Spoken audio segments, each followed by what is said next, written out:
Before we begin, if you value understanding the systems quietly shaping your life, take a moment to subscribe and stay close. We explore these stories every week, calmly, clearly, without noise. Here's the truth most people never hear. The reason the rich keep getting richer is not an accident, and it's not a mystery. It's a structure, a set of rules quietly written into the foundation of modern economics. Rules that decide who rises and who stays exactly where they are. Money doesn't flow evenly. It doesn't circulate randomly. It moves through predictable channels, almost always upward. Today, we're going to open that system piece by piece. This is Financial Room.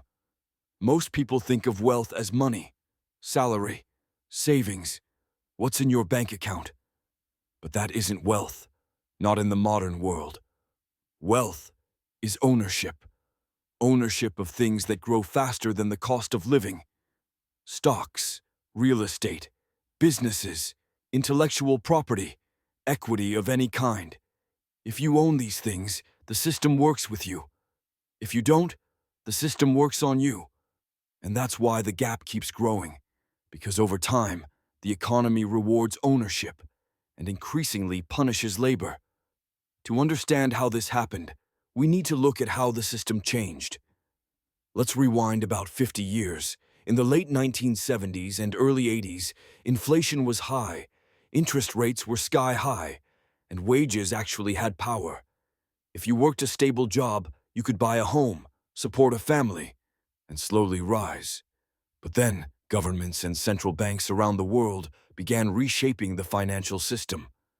Interest rates fell, regulation loosened, globalization accelerated, and capital, money used for investment, became far more powerful than labor. This shift changed everything. Assets started rising faster than wages. Housing became an investment, not a necessity. Companies began rewarding shareholders more than employees. Debt became cheap, and the wealthy learned how to use it like fuel. Meanwhile, the middle class began borrowing, not for growth, but for survival. This was the turning point, and from here, a new engine of inequality was born. Let's break down the mechanics, the actual gears turning underneath the system. Mechanic number 1. Assets grow faster than wages. Your salary might rise 2 to 3% per year, but assets, stocks, property, businesses, can grow chapter 7, 10, even 15% in strong economies. Over 10 years, a paycheck barely keeps up with inflation. An asset can double. Over 20 years, it can triple or more. This is why the wealthy accelerate even when they're not working harder. Their assets are doing the work. Mechanic number 2. Inflation quietly transfers wealth upward. Here's how. Inflation hurts savings, but it boosts the value of assets.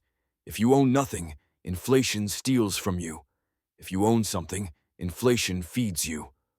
Wages rarely keep pace, but home prices, stocks, major companies, they often rise because of inflation. So the cost of living rises faster for workers than the cost of ownership rises for investors. Mechanic number 3. The wealthy use debt differently. Most people borrow money to survive. The wealthy borrow money to grow. They use debt to buy assets, assets that generate income, income that pays back the debt. This is called leverage. And it is the quiet engine behind wealth expansion. When interest rates fall, the wealthy use credit as a ladder to climb even higher. Meanwhile, the middle class uses credit as a lifeline to avoid sinking. Two groups. Same tool. Opposite results. Mechanic number 4. Tax systems reward capital, not labor. If you earn a salary, you are taxed first, before you even see the money. If you earn through investments, you are taxed later, and often less. If you borrow against your assets, you can access millions and pay no tax at all. This is not fraud. It is the system, and the system rewards ownership, not work. Put these mechanics together, and you get a structure that looks like this. People with assets rise faster than the cost of living. People without assets fall behind the cost of living. The middle class tries to sprint on a treadmill that speeds up every single year. The wealthy, they stand on an elevator that rises slowly but never stops. This is why the gap widens. It widens not because of greed, not because of corruption, but because of simple mathematics. So what does this look like in everyday life? Housing becomes harder to afford. Saving becomes nearly impossible. Starting a business becomes a privilege. Raising a family becomes expensive, and financial anxiety becomes normal. People feel stuck, even when they're working harder than ever, and it creates a quiet, painful question. Why am I doing everything right, but going nowhere? Because the game has changed, but most people are still playing the old version. But here's the hopeful truth. Once you understand the system, you can stop fighting against it and finally begin using it. Wealth is not just for the rich. It is for anyone who starts shifting from consumer right arrow owner spender, or right arrow investor worker, or right arrow builder, reacting, or right arrow positioning.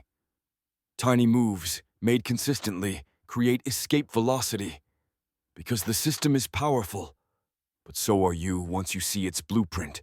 If this helped you understand the world differently, stay close.